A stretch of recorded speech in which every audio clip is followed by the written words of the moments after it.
지난 강의는 그 조선시대의 국왕들이 그 종각 노처녀들, 즉 그 혼인을 하지 못한 들을 위해서 나라에 나서서 바로 이런 혼인을 못한 일은 개인사가 아닌 나랏일이라고 생각하고 나라에서 돈을 지원하면서까지 혼례를 치러주는 그러한 일들과, 그리고 또 조선시대의 그런 이혼이 어떻게 했는지 뭐 이런 것에 대해서 강의를 했었습니다. 이어서 오늘은 이렇게 풍문에 죽어야 했던 과부와 과부 보쌈이라는 주제를 갖고 강의를 하겠습니다. 자, 이 청상 과부 살인 사건에 대한 이 정조의 판결이 지금 남아 있는데, 그 내용을 잠깐 보면은 시숙과 친오빠가 음란한 행동을 한 명백한 증거를 보지도 않고 단지 근거 없는 풍문에 따라 사사로이 과부를 죽이기에 이르렀다. 상복의 끈으로 묶고 돌을 매달아 강물에 던졌으니 그 광경을 생각하면 말문이 막힐 지경이다. 시댁의 문중 어른과 자기의 친정 오빠가 이렇게 이제 자기를 과부를 죽게 만들었던 바로 이러한 그 사건을 정조가 판결하기 전에 이렇게 내용과 판결문을 내리는 거죠. 이러한 일은 풍속의 교화가 중하고 법리는 도리어 가볍다. 주범과 종범을 막론하고 모두 사형에 처해 죽은 과부의 영혼을 이루음이 마땅하다. 그러니까 시숙과 친오빠, 누가 주범이고 누가 정범인지를 이제는 이제 계속해서 조사해서 알아내는데 결국은 알아내지 못합니다. 그래서 주범과 정범을 막론하고 모두를 사형에 처해라 라고 하는 게 정조가 이 살인 사건에 대한 판결을 했던 내용이죠. 이 내용은 심리록이라고 하는 책자에 들어 있습니다. 그러니까 정조가 23년 동안 제위하는 기간에 사형에 해당하는 이 범죄, 이 내용을 약 1000여 건, 이 천여 사건의 내용을 수록한 책이 바로 심리록입니다. 그러니까 심리록이라는 책에 정조가 사형에 관해서 어떻게 판결을 했는지 뭐 이러한 내용이 바로 1000여 건의 내용이 들어있는 책이죠. 바로 여기에 이 살인사건의 내용이 있었던 것입니다. 이제 이 심리록이라는 책이고요. 상당히 아주 내용이 상당히 많습니다. 그래서 방금 제가 이야기했던 이 사례는 권 17에 들어있는 내용이기도 합니다. 자, 조금 더 우리가 이 사건에 대해서 조금 더 자세하게 들여다보면은 강원도 안여편에서 지금은 북쪽 땅인가요? 강원도 안여편에서 벌어진 사건인데요. 여기에 발생이 됐던 게 뭐냐면은 여기에 시집왔던 이 구씨 여자죠. 그 사람이 아주 흉흉한 소문에 휩싸이게 됩니다. 그러니까 풍문이죠. 자기의 남편이 죽어서 홀로 남겨진 채 살고 있었습니다. 그러니까 홀로 남겨진 채 살고 있었던 구씨 집에 외간 남자가 밤에 자꾸만 드나든다 라는 소문이 돌았던 겁니다. 그러니까 이 풍문이죠. 그런 소문이 막 이렇게 헛소문이 돌고 막 그렇게 돌다 보니까 그 소문이 문중 어른인 시숙에게도 들어갔던 것이었죠. 그러니까 이게 가만히 있을 수가 없었던 것이었죠. 그래서 바로 자기의 조카 며느리를 이 치욕적인 소문에서 벗어나고 자기 가문의 명예를 살리기 위해서는 이 소문의 이 당사자인 이 자기 조카 며느리를 죽이려고 했던 것입니다. 그래서 이렇게 자기 문중들과 논의를 하고 조카 며느리를 죽이려고 했는데 그냥 잘못해서 자기들 마음대로 이렇게 죽였다가는 나중에 친정과 소송이 걸릴 수도 있기 때문에 친정에 자기들의 뜻을 알렸던 것이었죠. 그래서 그의 오빠, 친정 오빠에게 모든 사정을 얘기하니 친정 오빠도 시숙 그 문중의 어른과 마찬가지로 자기 여동생의 이러한 그 행동에 대해서 도저히 용서가 안 되고 또 자기 또 그 가문의 어떤 그 참지 못할 수치라고 생각해가지고 이제 그 서로 뜻이 합쳐져가지고 자기의 여동생을 죽이기로 했던 것입니다. 그래서 이제는 이제 합의가 됐기 때문에 그 시숙이 그 조카 며느리를 강으로 불러냈습니다. 그 이연과 함께 많은 사람들이 문중설에 나와 있는 것을 놀랬던 거죠. 그리고 이연이 네가 어떤 그러한 그 불륜 행동을 저질렀던 것을 갖다가 이제 계속 이제 막 하면서 이제 그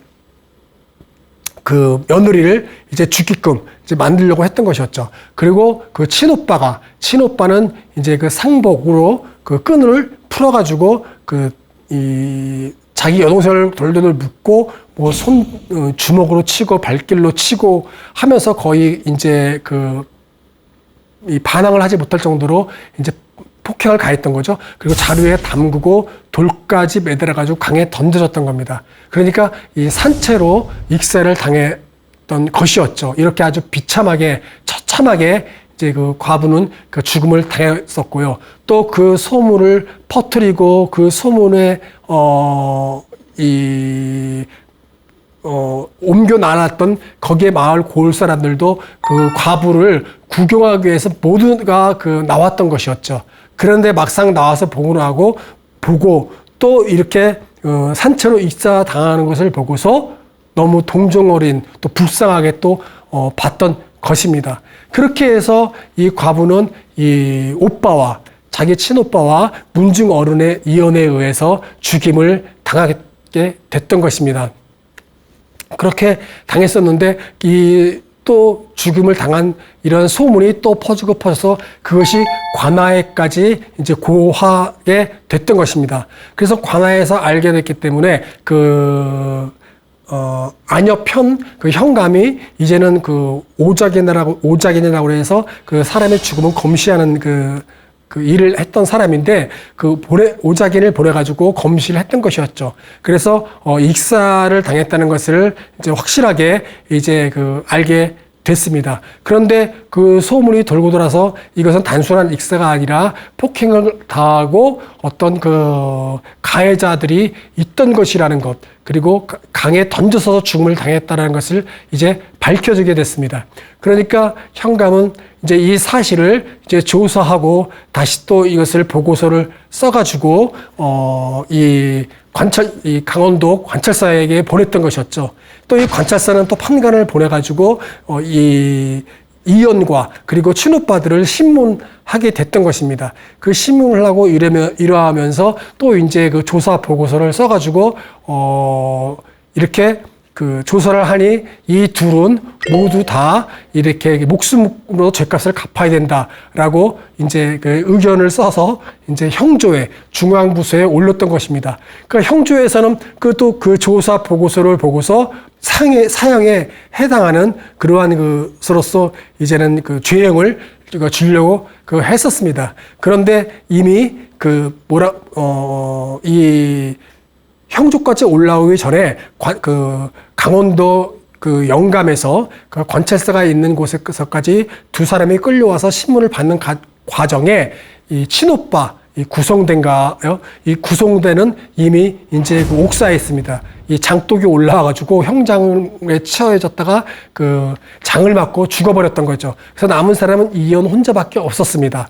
그러니까 이 형조에서도 이제 그 당시에 이러한 법리가 있었나 봅니다. 그러니까 같은 옥사에서 두 사람을 사형시키지 않는 것이었나 봐요. 두 사람 이상을. 그러니까 이미 이 옥사 중에 이미 신문 중에 이미 죽었기 때문에 이연은 이제 사형은 안 된다. 이러한 논리로서 형조에서는 이제 50대와 그리고 유배 3,000리를 형해야 된다라는 구형을 내리는 의견을 이 정조에게 올렸던 것이었죠. 근데 정조가 그 보고서를 계속 들여다보고 알면서 이 법리대로 하자면은 당연히 형조의 의견대로 해야 되는데, 형조대로 해야 되는데, 다시 한번 이를 조사를 해야 될 것 같다. 한번 의구심이 든다. 그러면서 다시 재조사를 요청합니다. 그러니까 다시 한번 조사에 들어가게 됐던 것이었죠. 그러니까 조사에 들어가면서 이 중앙정부에 있던 담당하는 형조와 또 여기에 이제 같이 함께 그 논의하는 뭐 좌의정, 우의정 많은 이러한 그 재상들과 판관들이 여기에 대해서 의견이 분분했던 것입니다.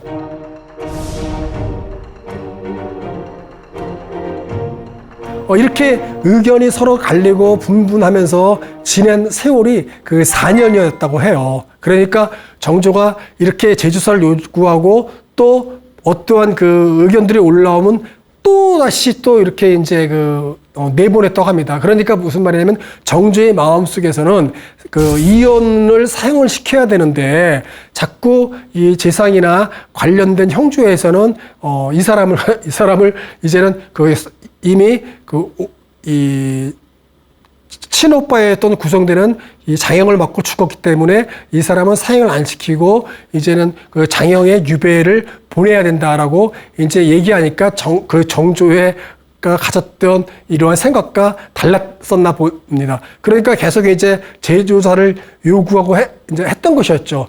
결국은 그러다가 이제는 형조도 마음이 바뀌어서 이제 사형을 이제 시켜야 된다, 사형을 해야 된다라고 하면서 이제 그 계사, 즉 임금께 올리는 보고하는 문서를 만들어서 계사를 하게 됐던 겁니다. 그래서 이렇게 해서 이제 올라오게 됐던 것이었고요. 그렇게 올라오게 된 기간 동안 이 4년 동안 결국은 주범이 누구냐? 그러니까 이 살인 사건을 획책한 사람은 이현이고 이것을 갖다가 직접적으로 구타하고 강물에 던져 죽인 사람은 바로 친오빠다. 그러니까 그 사람이 주범이다 하면서 이 주범이 대상이 누구냐에 따라서 계속 달려졌고 또 양형, 사형에 해당된다. 그리고 장형을 받고 유배를 보내야 된다. 이러한 것들이 계속해서 이렇게 결정되지 못했다고 합니다. 그러니까 사실은 빨리 결정 지을 수도 있었는데 사형의 내용의 이런 구형의 내용이 의견에 올라오지 않았던 것이었던 거죠. 그래서 이제 결국은 조사와 재조사를 계속 하다가 결국엔 형조에서 마지막으로 이것은 그 사형을 해도 된다라는 이러한 그 의견이 올라오자 정조가 이제는 그 주범과 종범을 따지지 말고 공동 정범들이다. 공동 주범이다. 하면서 이렇게 논리적인 내용을 만들어서 이제 판결로 사형을 하게 되는 것입니다. 이러한 내용이 바로 이제 4년간 이어져 있던 것이었죠. 결국 이렇게 이제 사형으로 또 이제 오게 됐는데 또 문제가 생겼습니다. 어떤 일이 발생됐냐면은 이제 사형을 우리가 처음에 봤던 것처럼 이제 정조가 판결을 내려가지고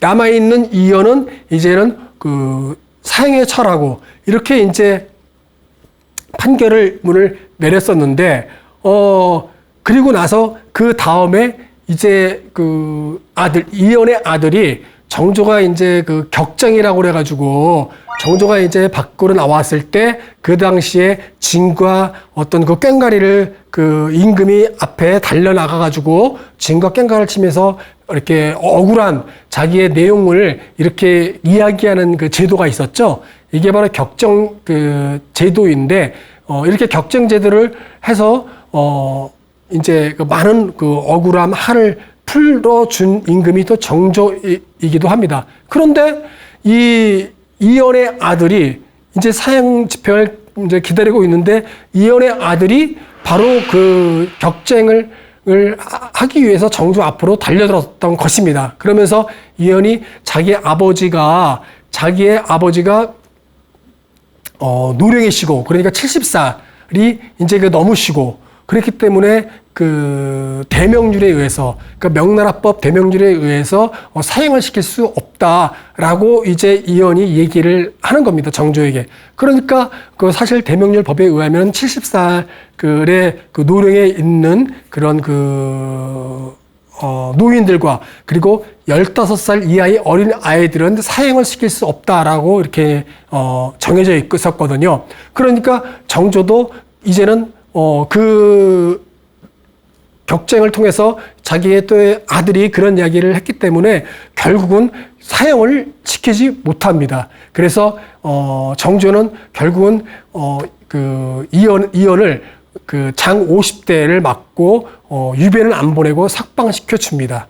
이렇게 해서 마지막 이렇게 결정이 났던 것이 바로 4년간을 질질 끌었던 강원도 안협에서 발생했던 청성과부의 살인 사건이었습니다. 결국은 그 과부의 한을 장 50대로서 그 풀어주게 됐던 꼴이었죠. 결국은 정조의 뜻대로, 그리고 이 신하들의, 대신들의 뜻대로 되지 못하고 이연의 아들의 뜻대로 돼서 이렇게 이제 약한 벌을 맞고 그의 석방된 또 인물이 이연이기도 합니다.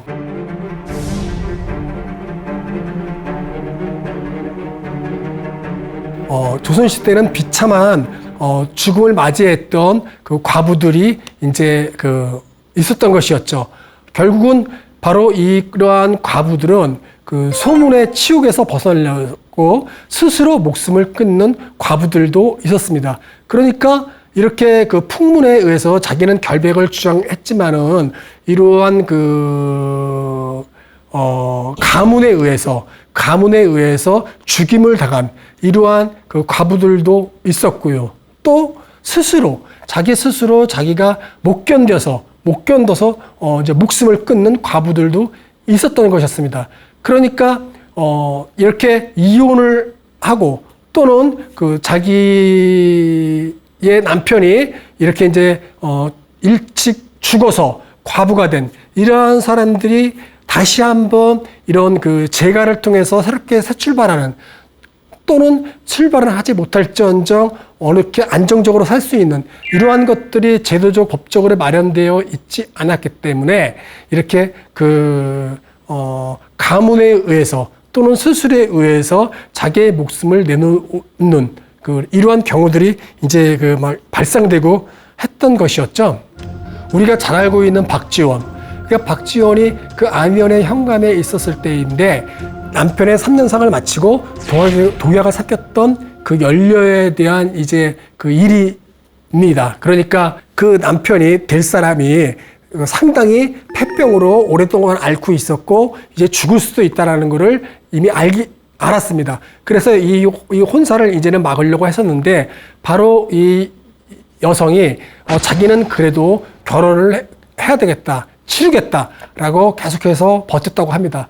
그래서 그 집안에서는, 친정 집안에서는 어쩔 수 없이 자기의 그 딸과 그리고 폐병을 앓고 있는 그 신랑과 이제 그 혼례를 치러줬다고 해요. 그리고 나서 그 혼례를 치르고 나서 반년도 안 돼서 반년도 안 돼가지고 그 신랑은 이제 그 폐병으로 죽었습니다. 그 여성은 이제 수절을 하게 됐던 것이었죠. 그러니까 이미 결혼을 하기 전부터 이미 그 수절을 할 거를 각오를 했었던 그 여성 같습니다. 그러니까 굳이 반대를 하고 결혼을 안 시키려고 했음에도 불구하고 자기의 뜻대로 의사대로 이제 그 혼례를 치렀던 것이었죠. 그리고 자기의 신랑은 이제는 반년 만에 죽었습니다. 그리고 나서도 약 3년상을 치른 거죠. 그래서 남편 3년상을 치르고 그것이 끝나자마자 독약을 삼켜서 죽었던 바로 이러한 그 이제 사건입니다. 그러니까 결국 그 뭐라 그럴까요? 아마 이러한 지금까지 제가 말한 내용이 남성들에 의해서 또는 어떤 그 남편의 그 집안에서 의해서 이렇게 이제 그 이야기들이 내용이 아름답게 포장될 수도 있을 수 있겠지만은 어쨌든 결국은 이렇게 이제 이 여성은 이렇게 독약을 스스로 마시고 이제 죽었던 것이었죠. 그리고 또 3년상을 치르면서도 시부모를 봉양을 잘했고 상당히 칭찬받는 또 여성이었다고 합니다. 그러니까 그 고을에서는 아주 상당히 그 칭송이 자자했고 이 칭송할 만한 이 내용이 그 다른 고을로도 퍼져 나갔던 것이었죠. 그래서 아주 상당히 안희현에서는 연료로서 소문이 그 다시 이제 나게 됐던 것이었습니다. 그러니까 정죄를 지키고 그리고 이제 수조를 함으로써 그 가문의 어떤 그 명예를 지켜내는 것, 뭐 이러한 그 영성들을 이제 우리가 그 연료라고 하지요. 그래서 그렇게 이제 그 인정받는 일이 됐던 것입니다. 그런데 그렇음으로써 이 함양군 군수 그리고 옆에 산청현의 현감 이러한 사람들로부터 이렇게 이 내용을 이야기로 남기기 위해서 아주 그냥 그 전들이 이제 편찬됐던 것이었죠. 그러니까 박지원도 자기의 그 마을에서 고을에서 벌어진 일이기 때문에 가만히 있을 수 없었죠. 자기도 무언가 이렇게 이제 그 해야 됐던 거였죠. 그래서 박지원이 이 연료를 위해서 이제 남긴 게 바로 연안 박지원 그 전에 그 내용이 이제 들어가 있습니다. 그래서 함양 박씨 연료 뭐 이러한 그 전이 내용으로 해가지고 이제 자기도 책에 이제 기록을 남겼던 것이었죠. 근데 이 연안 박지원이 쓴 이런 그 내용은 그 전에 다른 이런 그 사대부 집안이나 또는 어떤 유교의 어떤 그런 그 통치하는 이런 아주 고관 대작의 양반가들이나 이러한 사람들이 바라봤던 것과 다릅니다.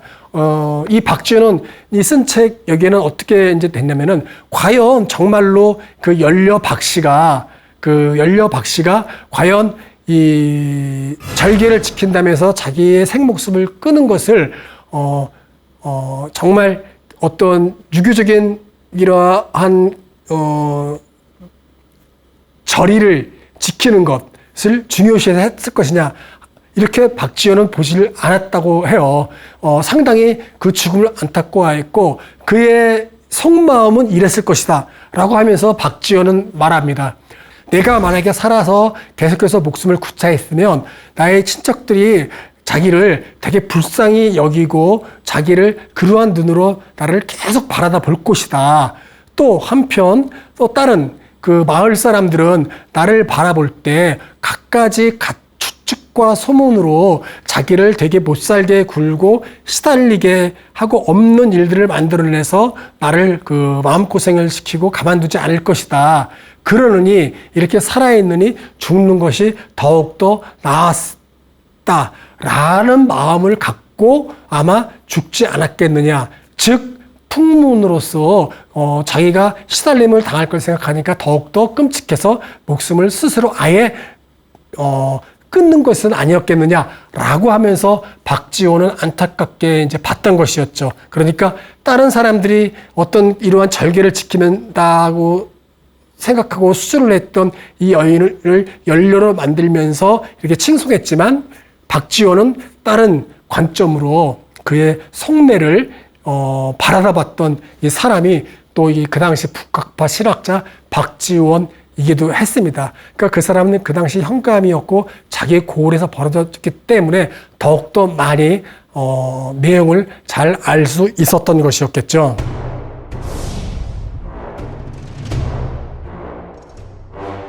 또 이제 하나의 또 사례가 있는데요.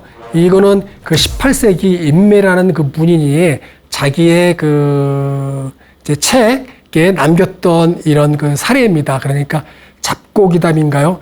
이런 그 이제 잡기고담인가요?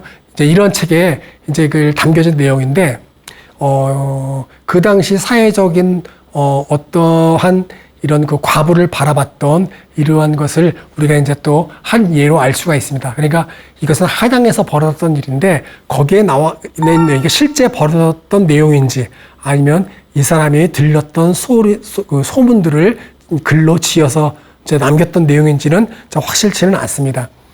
그 기록에 보면은 한양의 그 양가집 과부, 그러니까 평민 그 양인의 집이와 과부였던 그 여주인, 그러니까 좀 잘 살아보나 봅니다. 그러니까 혼자도 계속해서 살 수 있었겠죠. 거기에 또 머슴까지 뒀으니까요. 그러니까 그게 머슴이 그 자기의 주인을 형주에 고발했던 그 사건입니다. 그러니까 그 한양에 있는 양갓집의 과부였던 그 여주인은 자기의 집안의 그 머슴을 상당히 아주 그 친절하게 그리고 잘 인간적으로 대우를 해줬다고 합니다. 그러니까 계절마다 옷을 맞춰가지고 그 옷도 해주고요. 또 잘 그 후하게 그 이제 대했던 것이었죠. 그랬는데 이 머슴이 그 여주인에게 이제 흑심을 품었다고 해요. 그러니까 그 여주인을 자기가 마누라로 삼으면 그 있는 집안에 있는 재물까지도 이제 자기가 이제 것이 되기 때문에 이제 그런 나쁜 마음을 갖고서 이렇게 여주인을 이제 그 과부를 자기의 마누라 삼고자 했던 것이었죠. 그래가지고 이제 그 머슴이 소문을 마을에 쫙 퍼뜨렸다고 합니다. 그러니까 나는 여주인과 함께 정분을 통하는 사이다라고 이제 막 소문을 내고 막 이제 이랬던 것이었죠. 그러니까 그 여주인이 너무 분통하고 너무 억울하고 또 잘못하면 이 머슴과 맺어지게 되니까 이제 도저히 자기는 참을 수가 없었던 것이었죠. 이제 그러니까 서로 이제 막 사이가 안 좋아지고 싸움도 하고 막 이제 막 그랬겠죠. 이제 그러면서 이제 머슴이 형조에 이제 고발을 하게 됩니다. 그러니까 서로가 정을 통했던 사이였는데 이제는 그 정을 끊고 나를 이제 버리려고 한다. 뭐 이제 이러한 것을 이제 고발했던 것이었죠. 그러니까 이제 조사를 들어가게 됐던 겁니다. 그래서 여주인과 머슴을 신문하게 했던 것이었죠. 그래서 이제 그 둘을 형조에서 신문을 하고 막 이제 이제 그 신문을 이제 하게 됐던 것이었죠. 그랬는데 이제 여주인이 기지를 발휘했던 겁니다. 어떻게 기지를 발휘했냐면은 이제 이 정분을 토겠다는 증거를 이제 그 소문이 다 많이 퍼졌고 머슴은 주장하고 또 머슴은 여주인이 자기한테 줬던 옷들을 이제 보여줬던 것이죠. 나한테 이렇게 대해줬던 다고 하니까 이제 머슴의 편이 많은 사람들이 가게 됐던 것이었고 그 말이 맞다고 생각이 됐던 거죠. 그러니까 여주인이 불리하게 됐는데 여주인이 이제 그 판관들에게 말하는 거였죠. 이 아전들을 이제 좀 물리고 이제 자기의 말하는 겁니다. 비록 자기 몸을 보여줄 수도 없지만 자기 배에 흉터가 있다. 손바닥만한 흉터가 있는데 머슴과 내가 정분을 토겠다면 그 머슴은 알고 있을 것이다. 그러니까 물어봐 달라. 내 배에 흉터가 있는지를 물어봐 달라고 했습니다. 그러니까 여주인은 그 판관에게도 보이지 않고 말로 했던 거였죠. 흉터가 있다고. 그리고 나서 이제 다시 이제 신문이 열렸던 것이었죠. 그 신문이 열렸는데 판관이 이제 그 머슴에게 이 여주인의 배에 그 흉터가 있느냐 없느냐 했더니 그 머슴이 흉터가 있다라고 아주 그냥 확실하게 이렇게 이제 이야기를 했던 것이었죠. 그랬는데 사실 머슴이 흉터가 여기 있다라고 얘기했지만은 사실은 그 여주인은 배에는 흉터가 없었습니다. 그러니까 배에 없었는데 그 판관도 한테도 속인 거죠. 그리고 속이고 자기가 있었다는 내용을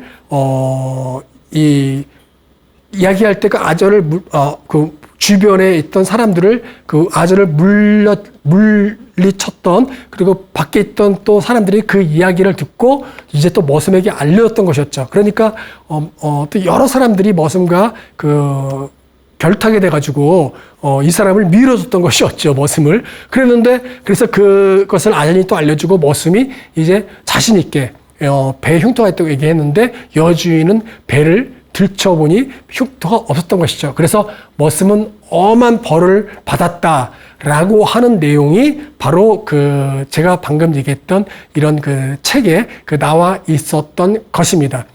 그러니까 바로 이런 것을 이제 봤을 때 그때 당시 18세기에 만들어졌던 책이니까 그때 당시에 이렇게 머슴을 비롯한 많은 남성들이 과부들을 이제 가만히 이제 두지 않고 뭔가 그들의 어떠한 재물과 또는 결혼하지 못한 이런 많은 남자들이 이렇게 결혼도 할 수 있는 기회로 삼아서 이렇게 추문을 퍼뜨리고 이렇게 헛소문을 내가지고라도 이렇게 부인을 얻고자 했던 바로 하나의 사례로서도 우리가 볼 수 있었던 것 같습니다. 그러니까 그 당시 18세기 정도면은 이제 막 이런 말이 이제 나돌았죠. 과부는 은서말이고 호레비는 이서말이다. 그러니까 이 정도로 과부는 상당히 어느 정도의 재산이 있던 것이었고 호레비는 아주 그냥 가난하게 이제 살았던 것이었죠. 그러니까 이 과부를 통해서 재산을 축적하고 또 부인도 얻을 수 있는 기회를 얻는 것은 바로 이렇게 풍문, 소문을 통해서 얻으려고 했던 것이었습니다. 이렇게 조선시대에는 풍문이라고 그래가지고요. 이렇게 뭐라 그럴까요? 이 풍문을 통해서 혼례는 아니지만 이렇게 이제 과부를 얻으려고 했던 일도 있었고 또 풍문을 통해서 죽임을 당하고 또 스스로 죽고 이러한 것도 있었지만은 이 조선에서는 원래 풍문 공사라고 그래가지고 관료들은 풍문에 의해서도 탄핵을 받을 수 있었습니다. 그러니까 법에 보장을 해줬어요. 그러니까 젊은 언관들, 사헌부, 사관원, 홍문관 이런 젊은 언관들이 아주 그리고 품계도 이렇게 종 5품, 6품, 7품 막 이러한 사람들이 사헌부 사관의 실무자들이었는데 이러한 사람들이 재상들, 영의정, 좌의정, 우의정, 호조, 애조, 병조, 판서 이러한 사람들의 잘못을 봤을 때는 이제 감언을 통해서 또는 사헌부에서 이렇게 이야기를 해서 이제 폭로하는 거죠. 그리고 이제 벌을 주게 되는 거고. 그런데 증거가 없음에도 불구하고 헛소문에 의해서 바람결에 들리는 소문에 의해서도 나쁜 소문이 들리면 그 대상자를 갖다가 간언할 수가 있었던 것이었습니다. 그리고 신문도 할 수 있었어요. 그러니까 이런 것은 뭐냐면은 대권력자들을 중간에 있는 관리자들이 이제 권력 횡포를 고발하고 막고자 했던 견제장치였던 것입니다. 그래서 이러한 조선시대에는 이렇게 풍문에 의해서도 탄핵을 시킬 수 있는 이러한 것들이 있었기 때문에 상당히 높은 관직에 있는 사람들은 풍문을 되게 나지 않도록 스스로가 이렇게 이제 조심해야 됐던 거였죠. 즉 부정부패에 휩싸이지 말라는 것이었죠. 그런데 이것이 민간에까지 아주 그냥 널리 퍼졌던 겁니다. 그래서 민간에서 전혀 관계가 없는 이런 과부들이나 또는 혼자 있는 과부 가만두지 않는 이런 아주 그냥 몹쓸년을 만드는 이런 풍문들이 또 이렇게 민간에서도 나쁜 사례로 돌았던 것입니다.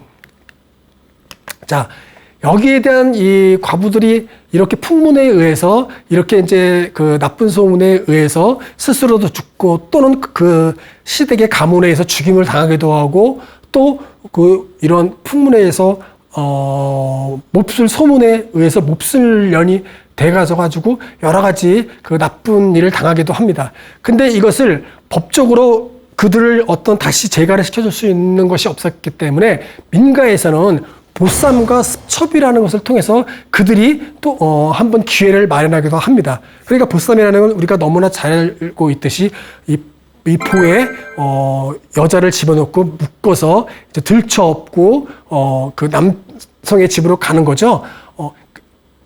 그러니까 또 이 보쌈에는 두 가지의 이제 경우가 있습니다. 하나는 뭐냐면은 정말 이렇게 이제 서로 사전에 서로 둘이 좋아해서 정분이 통해서 사전에 너무 좋아했기 때문에 그 집안에 얘기해서 이 보쌈을 하게끔 해달라고 그래서 하게 되는 경우도 있고요. 그러니까 아주 상당히 아름다운 경우죠. 또 한편으로는 이미 그 여자 쪽에서 먼저 자기가 보쌈을 당하고 싶으니까 이 버선발을 이런 빨랫줄에 걸어놓고서 자기가 그 보쌈을이라도 당하고 싶다 해서 알려지게 되면 또 이제 이것을 동네 사람들이 수소문을 해서 양가에서 또 약속을 시간을 잡고서 이렇게 이제 보쌈을 하게 되는 거죠. 그러니까 사전에 이미 언제 가겠다라는 것을 정해놓고서 이렇게 이제 몰래 하는 겁니다. 그렇게 돼서 하게 되면은 어떤 혼례는 치러지지 않았지만 같이 사는 거죠. 이렇게 이제 되는 경우가 있고 또 약탈혼이라고 그래가지고 정말로 강제로 남자 쪽에서 저 여자가 과부가 마음에 들면 찜했다가 언제 어느 시 아무 때나 가가지고 정말 약탈을 해 오는 거죠. 이런 경우도 아주 이제 비일비재했던 것이었죠. 이렇게 해서 이제 보쌈이 이루어져서 이제 뭐라고 그럴까요? 비록 축하받는 이러한 두 번째 재간은 아니지만 이렇게 보쌈이라는 걸 통해 가지고 이제 남은 평생을 이제 함께 살 수 있는 방법이 있었습니다. 그러니까 사전에 합의되거나 미리 두 사람이 눈이 맞아 가지고 이런 음성적인 제도를 통해서 하는 경우와 약탈을 통해서 하는 경우 이렇게 이제 보쌈이 이제 치러지기도 이제 했었고요. 또 이제 습첩이라고 그래가지고 이 습첩은 뭐냐면은 좀 더 여성이 소극적이지만은 그나마 이제 여성의 입장에서 상당히 적극적인 거죠. 새벽에 이 가부가 이제 마을의 성황당 앞이나 또는 마을 어귀에 새벽에 머리를 풀어헤치고 이제 나가 있었다고 해요. 그러면 그 길을 지나는 첫 번째 남자가 이 여성을 데리고 가야 되는 의무가 있었다고 합니다. 법적으로 그런 건 아니었겠지만은 그렇게 아주 관례상 이렇게 이제 모든 사람이 그렇게 해야 된다라고 이제 실행해야 된다라고 알고 있었던 것이었죠. 그래서 여성들이 그렇게 이제 새벽에 나가서 있으면은 거기에 첫 번째 지나가는 사람이 나이가 많건 적건 결혼한 사람이건 아니건 신분이 높건 낮건 그걸 따지지 않고 이 여성을 자기가 데리고 가서 이제 함께 살아야 된다는 것입니다. 즉 그 이야기는 뭐냐면 그 여인의 생계를 이제 책임져 준다라는 뜻이기도 했던 것이었죠. 그래서 정말 마지막에 로 저렇게 이제 여성이 나가서 자기를 누가 데리고 가기를 바랬던 것이었습니다. 그래서 결혼한 남자가 데려간다면은 첩이나 아니면 어쨌든 거기서 같이 함께 그 집안에서 살게끔 했던 것이었습니다. 이렇게 수첩이라는 것이 이제 있었던 것이었죠. 그래서 이런 보쌈과 수첩이라는 것들이 있게 된 것은 사실은 조선시대의 여성들이 이혼을 하거나 또는 남편과 사별을 해서 혼자 있게 됐을 때 그 다음에 제가하는 것, 즉 조선 초에는 제가가 허락이 됐지만은 성종 이후로는 허락이 되지 않았기 때문에 그리고 또한 정절과 수절을 지키는 것을 원했기 때문에 이혼을 안 시켰던 것이었죠. 그리고 제가도 못하게 했던 것이었고요. 그래서 연료를 만들려고 했던 것이 남성들의 사고였습니다. 그리고 가부장적 사회였기 때문에요. 그랬는데 또 이렇게 이제 마지막으로 남아있는 것이 바로 보쌈과 수첩의 하나의 해방구였던 것이었죠. 이 해방구가 이렇게 이제 법적으로 제재하지 않고 또 이것을 민가에서 눈 감아주고 묵인해줬던 또 이유는 바로 이렇게 조선시대 여성들이 이혼도 쉽게 하지 못했던 것이었고 정절과 어떤 수절을 강요당했던 하나의 그런 것들의 부작용으로 생겨난 것이 바로 보쌈과 수첩이었던 것입니다. 그러니까 무슨 얘기냐면은 이렇게 그 혼자 남은 여성들이 보쌈이나 수첩을 통해 가지고도 또 다시 한번 이렇게 이제 재가, 그러니까 법적인 재가가 아닌 이렇게 재가를 할 수 있었던 이러한 음성적인 제도이기도 했지만은 한편으로는 바로 조선시대가 법적으로 이혼을 못하게 하고 또 정절과 수절을 강조하다 보니까 생겨났던 것이 바로 이러한 것이었다라는 것입니다. 그래서 조선시대의 여성들은 상당히 고달프고 그리고 상당히 이 취문, 풍문으로 통해서부터도 벗어나지 못하는 이런 삶이 바로 여성의 삶이었습니다. 그렇기 때문에 끝까지 이 남편과 함께 살려고 했었고 또는 소박을 당하더라도 즉 소방을 당해서 자기가 다른 데서 살더라도 이혼하지 안 당하려고 했었던 것입니다. 그래서 그렇게 맞으면서도 또는 시부모로부터 아주 무시를 당하면서도 끝까지 남아 있었고 또 아들을 낳지 못하면 처불도서라도 이 아들을 두게끔 자기는 물러나 있어야 됐고 했던 것이었죠. 그렇지 않으면은 그 당시에 살 수가 없었던 것이었습니다. 그래서 이 조선시대에서 이 과부는 상당히 뭐라 그럴까요? 이런 눈치와 손가락질과 그리고 자기의 친정집으로부터 그리고 시댁으로부터 상당히 여성으로서의 존중받지 못하는 삶이 바로 과부였고 또 이 과부는 이 많은 이러한 주민들로부터 아주 귀담아 듣지 못하는 이야기를 스스로 들으면서 괴로워했던 것이 또 우리 조선시대 때 혼자 사는 여성들의 삶이었었습니다. 네, 이것으로 강의 마치도록 하겠습니다.